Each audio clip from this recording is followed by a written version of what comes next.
Halo pemirsa TVR Parlemen dimanapun Anda berada, berjumpa lagi bersama dengan saya Suki Abdul dalam program TVR 17. Tepat pukul 17 waktu Indonesia Barat, kami hadirkan kepada Anda sejumlah informasi paling baru dan juga menarik seputar kinerja dan juga kegiatan DPR RI yang telah disajikan oleh redaksi TVR Parlemen. Pemirsa, inilah TVR 17 edisi Selasa 14 Juni 2022 selengkapnya.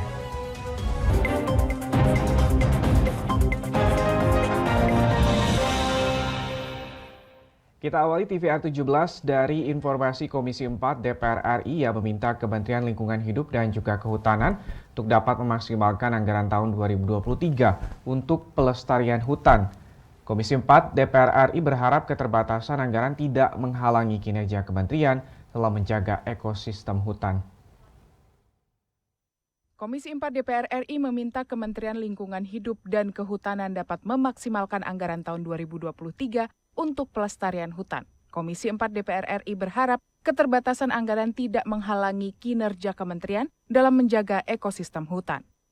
Di sela rapat, anggota Komisi 4 DPR RI Sutrisno menegaskan Kementerian LHK harus memprioritaskan program yang berdampak positif bagi masyarakat. Sutrisno meminta program prioritas untuk menjaga kelestarian hutan Indonesia karena hutan di tanah air merupakan salah satu paru-paru dunia. Ya tentunya yang pertama bagaimana hutan terjaga kelestariannya. Kan fenomena filosofi yang muncul di komunitas hutan ini itu kan tidak ada hutan, tidak ada air. Tidak ada air, tidak ada kehidupan. Ya, tugas kita bagaimana menjaga kehidupan manusia. Ya, untuk menjaga kehidupan manusia kan hutan harus tetap lestari. Sekarang kan banyak hutan-hutan yang tidak lestari. Itu kan izin-izin diberikan tapi tidak dijaga bagaimana kelestariannya. Orientasikan ke sana. Itu kan hutan itu harus untuk bagaimana juga mengurai karbon dioksida, rumah kaca itu juga kan dari hutan. Ya.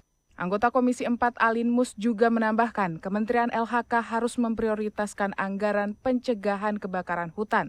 Memang ini kita harus fokus kepada penanganan kebakaran hutan yang sering terjadi, apalagi diprediksikan Indonesia akan mengalami El Nino tahun 2023, kemudian tentunya harus melihat juga fokus anggaran tentang kelestarian hutan dan lingkungan. Komisi 4 menyadari keterbatasan anggaran harus bisa disiasati oleh Kementerian LHK agar program kerja tetap berjalan. Untuk itu Komisi 4 akan mengawal setiap pelaksanaan program kerja agar efektif dan efisien. Dari Senayan, Jakarta, Bani dan Rodiah, TVR Parlemen melaporkan.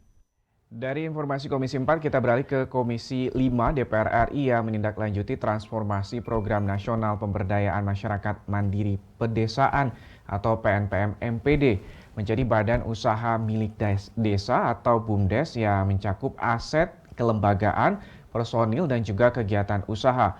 Misal Komisi 5 DPR RI mendorong Kementerian Desa tidak salah mengambil keputusan, khususnya terkait dengan BUMDes. Transformasi Program Nasional Pemberdayaan Masyarakat Mandiri Perdesaan atau PNPM MPD menjadi BUMDes menjadi bahasan utama dalam rapat dengar pendapat dengan Komisi 5 DPR RI. Terkait hal tersebut, Komisi 5 DPR RI menindaklanjuti transformasi dari PNPM MPD pada saat ini. Eselon 1 Kementerian Desa, Pengembangan Ekonomi dan Investasi Desa, Daerah Tertinggal dan Transmigrasi memaparkan PNPM MPD telah bertransformasi menjadi badan usaha milik desa atau BUMDes. Cakupan transformasi tersebut meliputi aset, kelembagaan, personil, dan kegiatan usaha. Anggota Komisi 5 DPR RI Hamka Baco Kadi menyampaikan Peraturan Pemerintah Nomor 11 Tahun 2021 tentang BUMDes merupakan peraturan strategis yang sebaiknya ditahan dan direvisi dulu karena tidak merepresentasikan semua pihak. Saran saya secara konkret adalah, ayo kita sama-sama dulu merevisi dengan baik, dengan mengakomodir semua pihak. Walaupun sudah keluar keputusannya sebelum keputusan Mahkamah Konstitusi mengenai Undang-Undang Cipta Kerja, sebaiknya untuk tidak terjadinya berkepanjangan permasalahan di bawah, ayo kita duduk sama-sama untuk meluruskan dan tidak ada yang dikorbankan kepada pihak-pihak lain.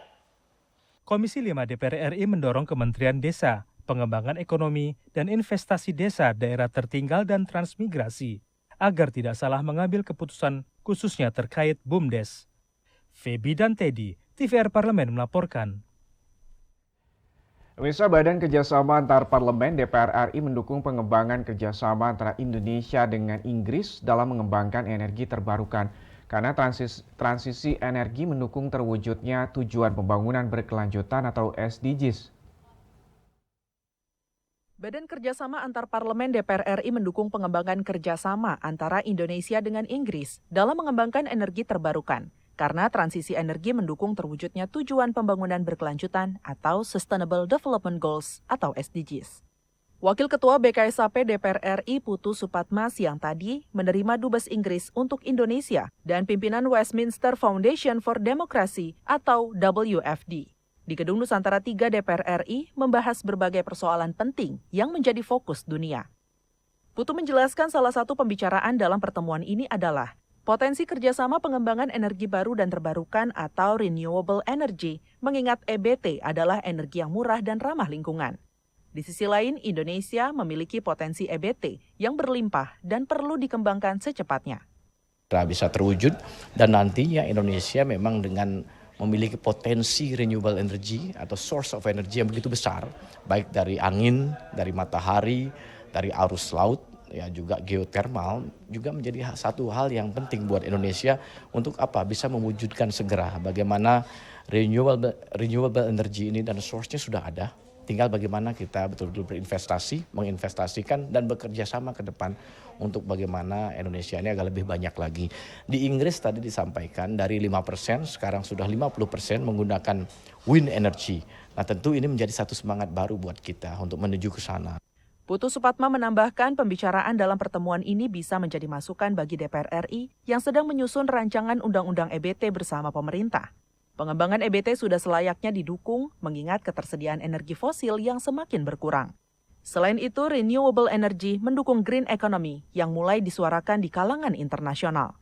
Raihan dan Rizky, TVR Parlemen melaporkan. Pemirsa, polemik kenaikan harga tiket masuk atau naik ke Candi Borobudur ini mendapatkan respon dari anggota DPR RI. Laporannya sesaat lagi, tetaplah bersama kami dalam TVR 17.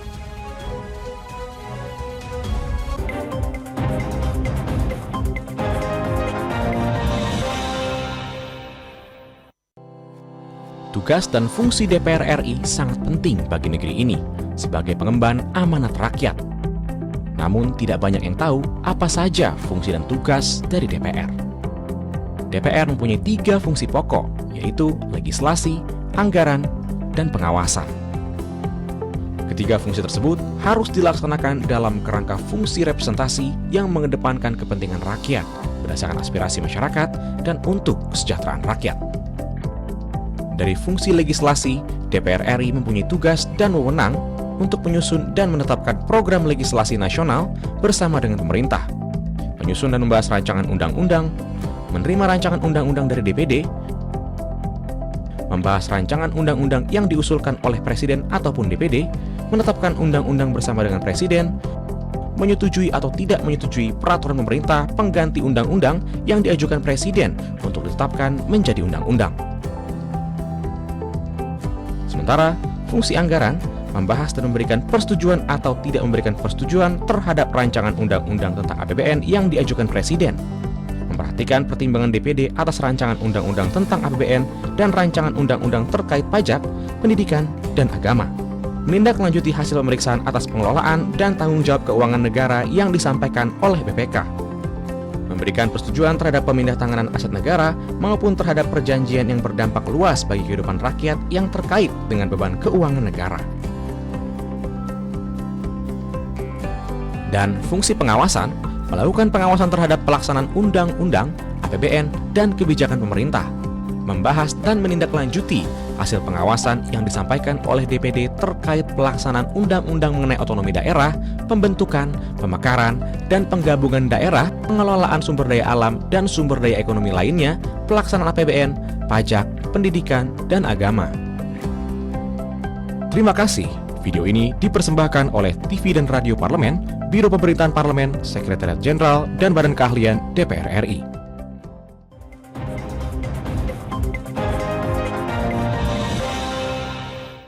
kasih Anda masih menyaksikan TVA 17. Sejumlah anggota DPR RI ini menolak wacana kenaikan tiket masuk ataupun naik ke Candi Borobudur yang direncanakan naik hingga Rp750.000 untuk wisatawan domestik dan juga $100 untuk wisatawan asing. Komisi 10 DPR RI ini menilai kenaikan harga tiket ini belum menjadi solusi yang bijak karena dikhawatirkan bisa mengurangi minat masyarakat Indonesia berwisata ke Candi Borobudur. Pemirsa, berikut ini liputan mendalam yang telah dirangkum oleh tim redaksi TVR Parlemen. Berikut ini.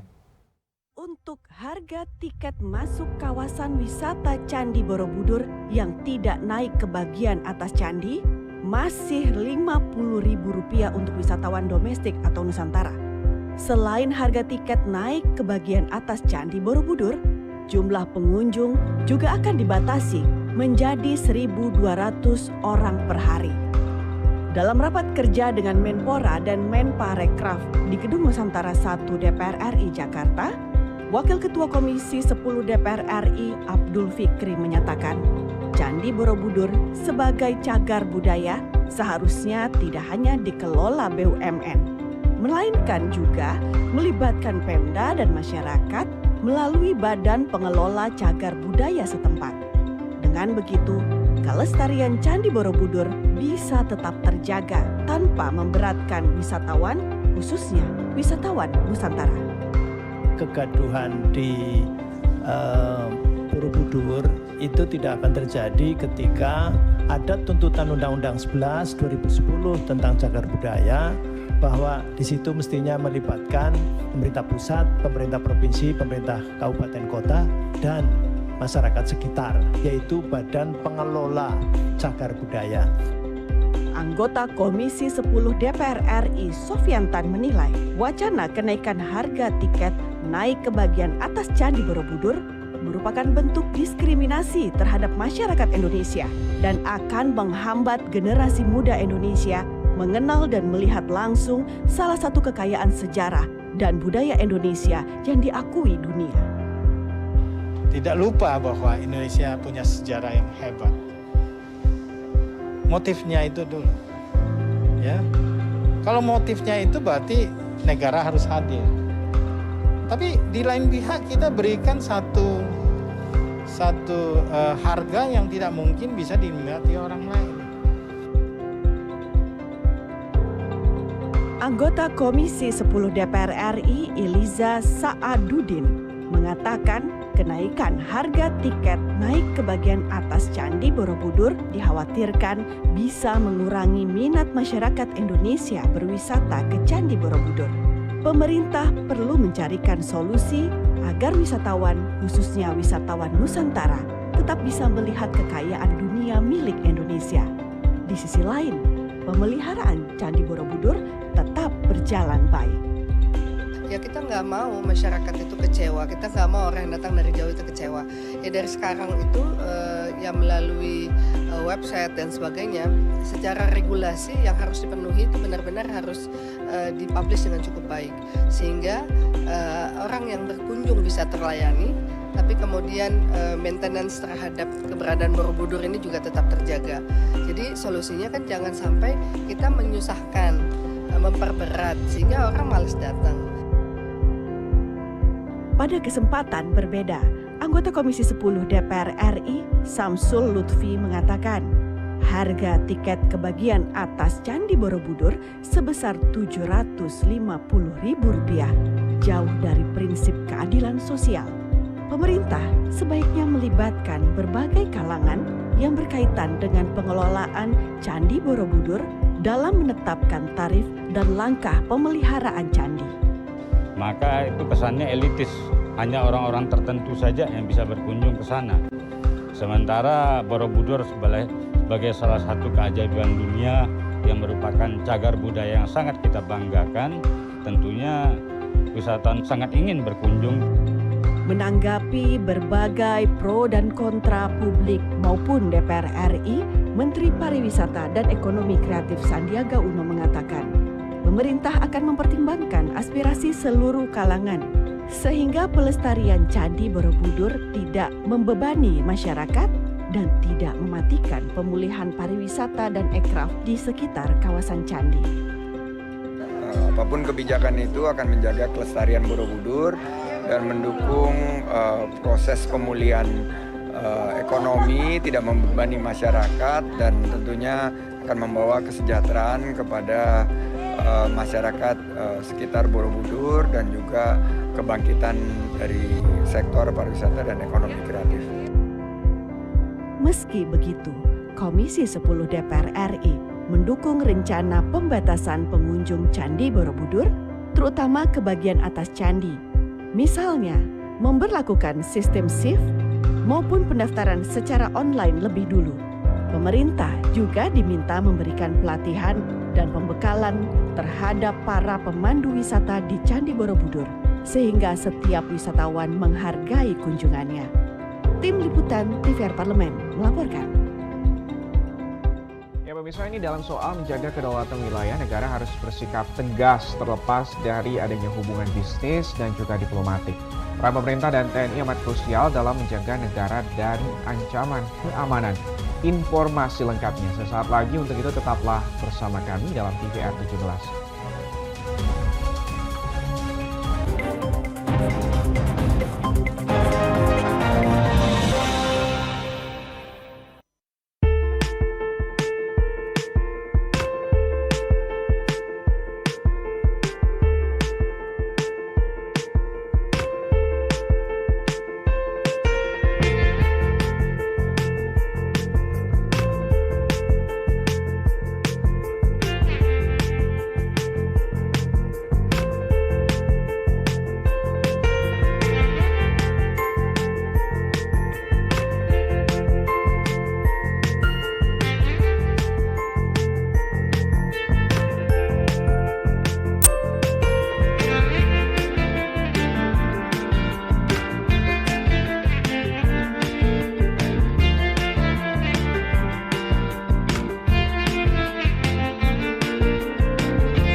Virus corona menjadi perbincangan dunia.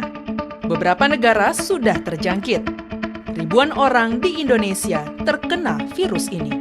Kita perlu antisipasi dengan melakukan hal berikut. Cuci tangan dengan sabun dan antiseptik. Gunakan masker atau penutup mulut saat bersin dan batuk. Masak telur dan daging hingga matang. Hindari kontak dengan hewan. Tidak saling berjabat tangan. Tidak berinteraksi dengan penderita. Jika memiliki demam tinggi, batuk, pilek, gangguan pernafasan, sakit tenggorokan, dan letih lesu, segera periksakan ke dokter. Waspada virus corona, cegah penyakit sejak dini. Dipersembahkan oleh TVR Parlemen, Biro Pemberitaan Parlemen, Sekjen dan DK DPR RI.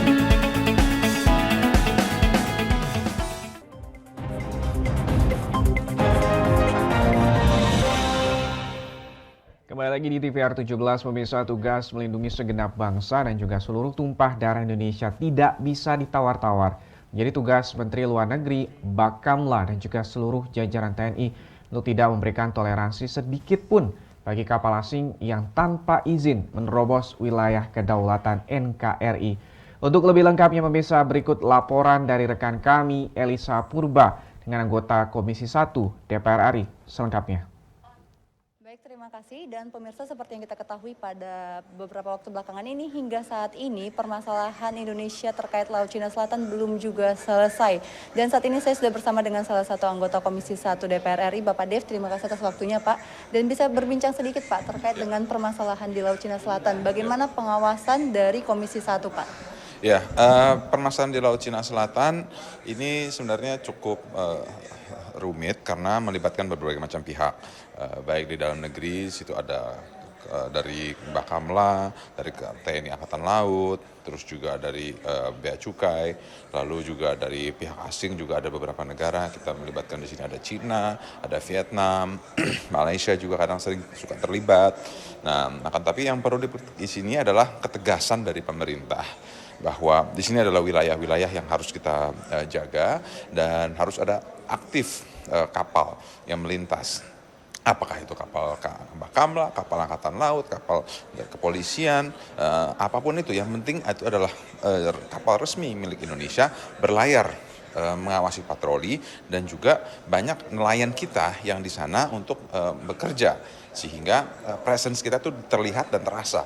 Dengan semakin jelas, semakin banyak vessel kita, itu akan memberikan deterrent effect kepada pihak asing dan mereka menarik mundur. Apakah sejauh ini sudah ada diplomasi Pak antara Indonesia dengan Cina? Tentu sudah ada dan juga masih sering tarik-menarik, akan tapi yang penting itu perlu ketegasan dari kita bahwa ini milik kita, bila Anda masuk, Anda melanggar wilayah kita dan kita berhak bertindak tegas bahkan keras kepada siapapun yang melintasi masuk wilayah kita tanpa seizin. Dan seperti kita ketahui ya Pak, bahwa belakangan ini juga berkaca dari pengalaman sebelumnya, negara lain itu kan berlomba-lomba untuk mengambil alih Laut Cina Selatan Pak. Dan kita juga khawatir nantinya apakah akan ada pangkalan militer dan sebagainya. Bagaimana terkait dengan seperti pencegahan dari Indonesia sendiri? Ya, kalau pangkalan militer itu pasti dibuatnya itu di Kepulauan Spratly. Cina sudah membuat, sudah melaksanakan. Nah, kan tapi ya itu kita terus menyampaikan hal itu kepada di forum-forum internasional. Yang penting itu bahwa kita juga harus ada presence kita, karena di Kepulauan Natuna itu ada pangkalan militer kita. Nah, kan tapi mereka tuh masih jauh, masih berapa ratus mil dari perbatasan kita. Nah, itu yang makanya harus sering secara aktif dengan banyak kapal kita, nah maka akan terlihat presence dan kekuatan kita.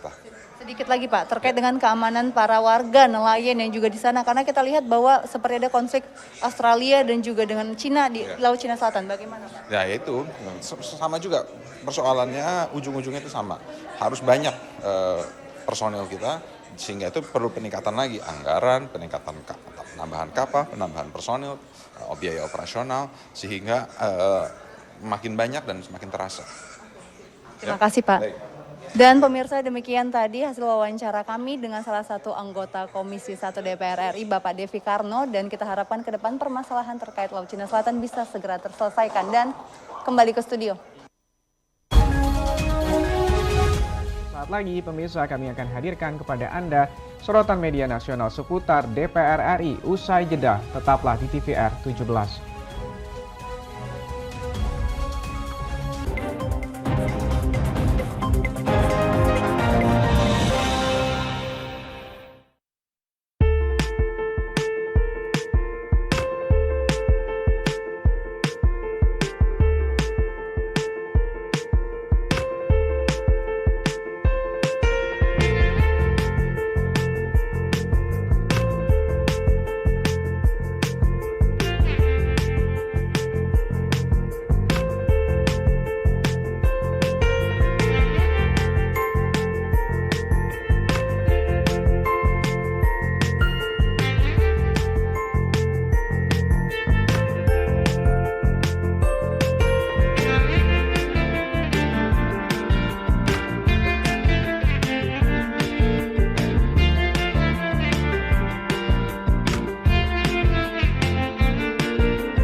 Bisa kembali lagi di TVR 17, kali ini kita akan masuk ke segmen media nasional. Mari kita simak apa yang disoroti media nasional tentang isu-isu terkini.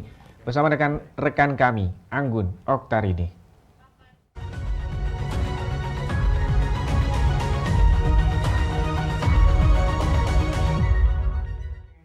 Halo, apa kabar pemirsa dan pemirsa TVR Parlemen? Mari kita bahas apa saja yang pada hari ini menjadi headline media online.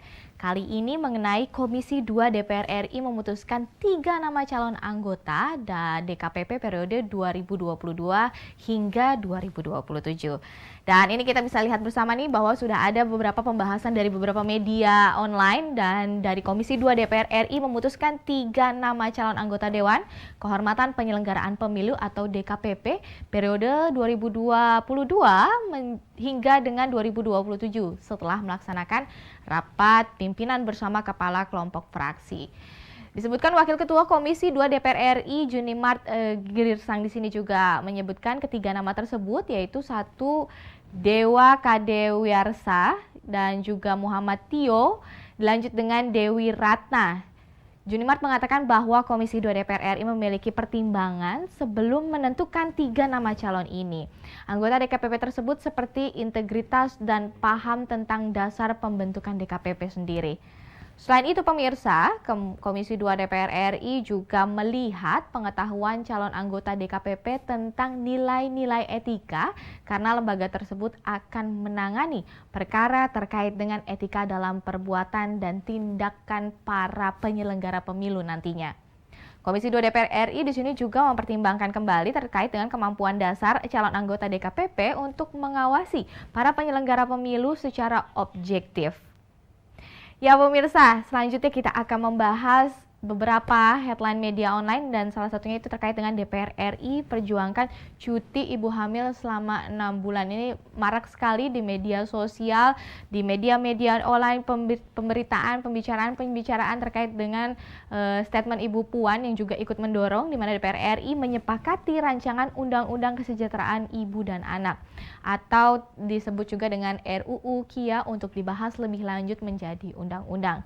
Ketua DPR RI Puan Maharani menyebutkan rancangan undang-undang ini dirancang untuk menciptakan sumber daya manusia atau SDM Indonesia yang unggul. RUU KIA ini memberatkan terkait pada masa pertumbuhan emas anak atau golden age yang merupakan periode krusial tumbuh kembang anak yang kerap dikaitkan dengan 1000 hari pertama kehidupan sebagai penentu masa depan anak. Puan Maharani mengatakan bahwa rancangan undang-undang ini menekankan pentingnya penyelenggaraan kesejahteraan ibu dan anak secara terarah dan terpadu juga berkelanjutan. Menurut Puan, ibu wajib mendapat waktu yang cukup untuk memberikan ASI bagi anak-anaknya termasuk bagi ibu yang sedang bekerja. Dan Puan menegaskan ibu bekerja wajib mendapat waktu yang cukup untuk memerah ASI selama waktu kerja. Puan juga mengatakan rancangan undang-undang KIA juga terkait erat dengan edukasi kesehatan reproduksi. Kemudian juga sebagai upaya untuk menurunkan angka stunting hingga memajukan perempuan melalui keterlibatan di ruang publik. Pemirsa, itulah tadi pembahasan apa saja headline media online pada hari ini. Salah satunya atau di antara 2 Komisi 2 DPR RI yang putuskan 3 nama calon anggota DKPP periode 2022 hingga 2027 dan juga pembahasan tentang DPR RI perjuangkan cuti ibu hamil selama 6 bulan. Saya Angga Noktarini, kembali ke rekan Uki.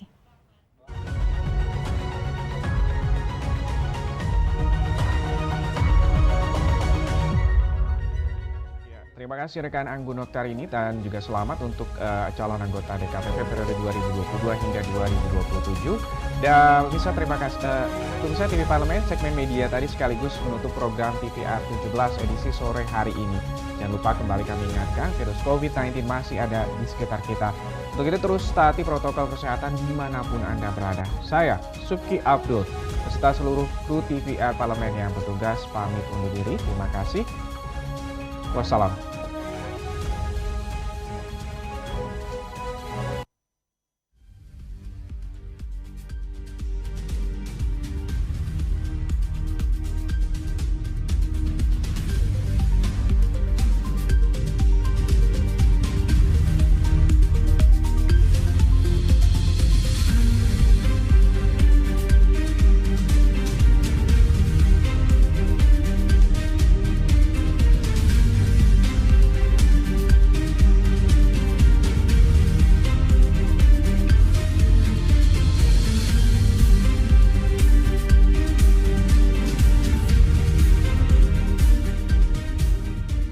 Badan Akuntabilitas Keuangan Negara atau BAKN sebagai alat kelengkapan dewan yang bersifat tetap dalam pengawasan penggunaan keuangan negara yang berfungsi untuk melakukan telaahan terhadap laporan hasil pemeriksaan BPK RI. Keberadaan BAKN berkontribusi positif dalam pelaksanaan transparansi dan akuntabilitas penggunaan keuangan negara serta menjaga kredibilitas atau kepercayaan publik pada DPR RI, khususnya dalam melaksanakan fungsi pengawasan dewan. Dasar pelaksanaan tugas BAKN DPR RI adalah Undang-Undang Dasar tahun 1945 pada pasal 20A ayat 1 yang menyebutkan bahwa Dewan Perwakilan Rakyat memiliki fungsi legislasi, fungsi anggaran, dan fungsi pengawasan. Undang-Undang Nomor 2 Tahun 2018, Undang-Undang Nomor 2 Tahun 2018 pada pasal 112A sampai dengan pasal 112G yang menyebutkan dalam rangka meningkatkan penguatan dan pengefektifan kelembagaan DPR RI serta mendukung tugas dan wewenang DPR RI khususnya dalam fungsi pengawasan, telah dibentuk Badan Akuntabilitas Keuangan Negara atau BAKN yang ditetapkan menjadi salah satu alat kelengkapan dewan atau AKD DPR RI yang bersifat tetap. Dalam melaksanakan tugasnya, BPK menjadi mitra utama dari BAKN DPR RI, di mana hasil pemeriksaan BPK menjadi dasar penelaahan yang dilakukan oleh BAKN DPR RI untuk kemudian disampaikan pada Komisi DPR RI. Anggota BAKN berjumlah paling sedikit 7 orang dan paling banyak sesuai dengan jumlah fraksi yang ada di DPR. BAKN bertugas melakukan penelaahan terhadap temuan hasil pemeriksaan BPK yang disampaikan kepada DPR, menyampaikan hasil penelaahan tersebut kepada komisi, menindaklanjuti hasil pembahasan komisi terhadap temuan hasil pemeriksaan BPK atas permintaan komisi, memberikan masukan kepada BPK dalam hal rencana kerja pemeriksaan tahunan, hambatan pemeriksaan, serta penyajian dan kualitas laporan. Adapun penelaahan ditindaklanjuti oleh BAKN dengan kriteria sebagai berikut. Nilai dan potensi kerugian yang signifikan, menjadi perhatian masyarakat, temuan yang terus berulang, berdampak besar terhadap masyarakat atau lingkungan, berkaitan dengan program prioritas pemerintah. Hasil penelaahan BAKN DPR RI disampaikan kepada DPR RI dengan mekanisme sebagai berikut. Tim sekretariat bersama tenaga ahli menyiapkan draft hasil penelaahan yang akan disampaikan ke komisi. Hasil penelaahan tersebut dibahas dalam rapat pimpinan BAKN DPR RI. BAKN dapat meminta penjelasan dari BPK, pemerintah, pemerintah daerah, lembaga negara lainnya, Bank Indonesia, badan usaha milik negara, badan layanan umum, badan usaha milik daerah, dan lembaga atau badan lain yang mengelola keuangan negara. Rapat pimpinan kemudian dilanjuti dengan rapat pleno, di mana ditetapkan hasil telaahan yang akan disampaikan ke komisi dan waktu penyerahan hasil telaahan. Penyampaian hasil telaahan dari rapat pleno disampaikan melalui surat atau dalam rapat bersama BAKN dan Komisi DPR RI terkait, berupa ringkasan temuan beserta analisis kebijakan berdasarkan laporan hasil pemeriksaan BPK. Setelah itu, BAKN DPR RI menyampaikan hasil kerja kepada pimpinan DPR RI dalam rapat paripurna secara berkala.